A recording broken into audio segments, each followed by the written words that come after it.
I'm so excited to have my friends Rachel and Michael Ludwig joining us today. So, Michael and Rachel, what are you up to this summer?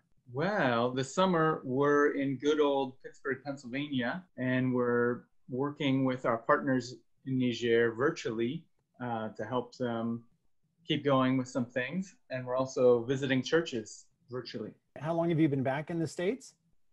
We came back the beginning of April. And when had you been scheduled to come back? We're planning to come back mid-June. So Niger closed all their borders, and actually the middle of March they did, and there are no flights in or out of the airport, but the embassy created a repatriation flight.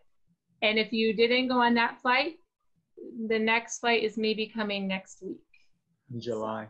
Oh, wow. So you would have been stuck.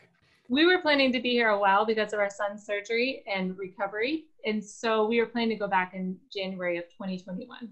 For us, the harder thing was coming back so suddenly and earlier than we wanted to, because we had lots of plans for the spring and doing trainings. We do training with community health evangelism.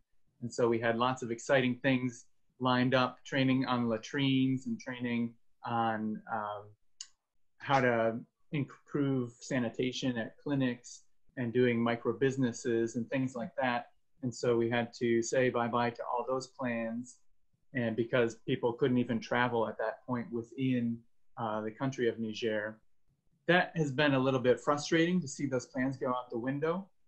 But for us, it's been really good. The coworkers that I work with who are still in Niger, we've had more time to look at the vision and work on translating all of the lessons we've been teaching into the native language. But when you're going and trying to go to new places and teach new things, you just didn't have time to look back and provide the local resources. So that's one of the things that we've seen God working in, is providing some more space and some more time to work on how do we make this more locally sustainable. But now some of the local leaders have to take up what they see as valuable and what they're going to go forward with. My coworker is working on doing a loan system for fertilizer for people who are going right into the planting season. And so that was something that he felt really was important, and he's taking that up. And so we're seeing a little more of the community ownership. So it was a very hard decision to leave Niger because you can't really go back to where you were when you left.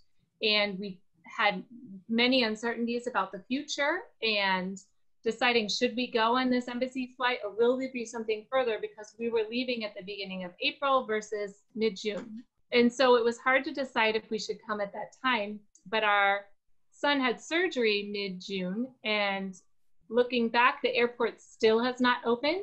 The first flights will be flying out next week. And so it was God's timing that we come back so that our son could have his surgery for hip dysplasia. And so he had the first surgery, and he's doing pretty well.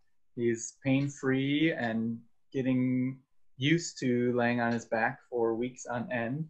That's very good news. I appreciate you sharing that with us. Thank you. Yeah. I think one way that we've seen God working is also through our church visits, and we love going and connecting with churches in person. So we found that through video and virtual visits, we can actually be in more churches than one every Sunday. Before we say goodbye, can you tell me, how can we be praying for you? Well, of course, we'd appreciate prayer for our son and his second surgery that's coming up pretty soon.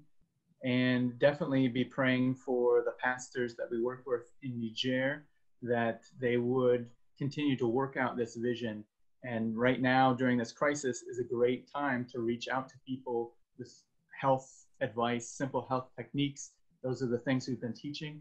So pray that they're able to reach out and make great connections and really be seen as someone who's helping in their communities and villages across Niger. I think also, as sometimes more challenges come our way, I especially start to get focused in on our family. And so prayers that we could continue to be open to what God might be calling us to do every day, so that we can answer those calls and do those in our lives each day. Michael and Rachel, again, it was so good to see you today.